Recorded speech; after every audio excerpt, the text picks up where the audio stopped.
the good principle that I think Michael Gove has enshrined now is that it shouldn't be us, the leaseholder, who has to pay. It shouldn't be the taxpayer who has to pay. It is actually the people who caused the problem in the first place. So the developers and the construction companies who should have to pay. Well, this is it. I mean, there's so much that's still going to come out in the public inquiry. We know that there are going to be legal cases. I'm sorry, I still want people to go behind bars for this.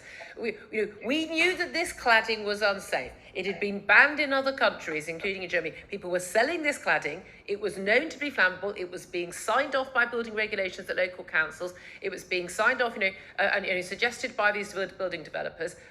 Even though they knew that it was unsafe. And how on earth were leaseholders supposed to know? How on earth were freeholders supposed to know?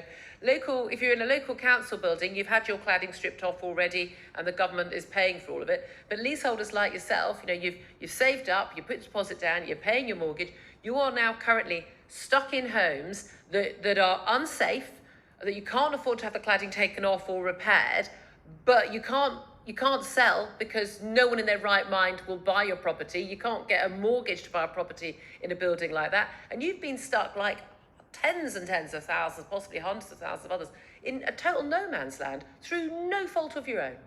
It's sleepless nights, Julia. I'll tell you that. It's sleepless nights and a lot of anxiety for two simple reasons. One, the thought that you're living in a dangerous flat. Your home is supposed to be your safest place. Two, the anxiety of when that bill finally drops.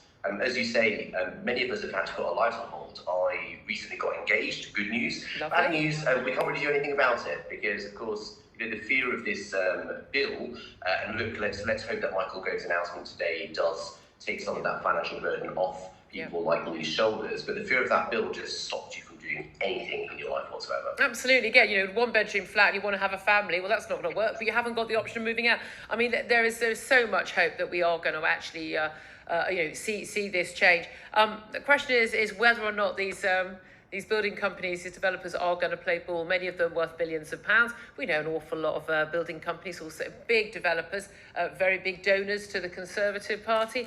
There may be some quid pro quo going on. I mean, I have to say, 5 years on, I think the government has been dragged kicking and screaming to this when this was really obvious that this was a problem.